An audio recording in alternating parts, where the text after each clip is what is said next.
గా వస్తే fee extra fine వసూలు చేస్తావా నువ్వు? ఎంత మంది చెప్తున్నారు? ఫోన్ పే చేయమంటావా నువ్వు? నువ్వు అర్ధరాత్రి పోయి పొద్దున్న సాయంకాలం 7 గంటలు పోయి నువ్వు అర్ధరాత్రికి వస్తే గేట్లు తెచ్చుకొని ఉండాలా? ఏందనుకుంటున్నావు నువ్వు? ఇంతమంది చెప్తున్నారు, ఎవరైనా ఒక్కరు పిలిపించి చెప్పు నువ్వు.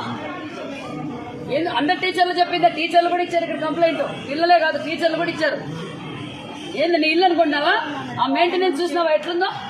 నువ్వు 1 నెల రోజులు నీ వాష్రూమ్ లో నీళ్ళు రాకపోతే నువ్వు ఎక్కడ మోసుకొని పోయి తీసుకొచ్చుకుంటావా? పైకి 2nd ఫ్లోర్ కి నీళ్ళు ఎత్తుకుపోతారు ఆడపిల్లలు.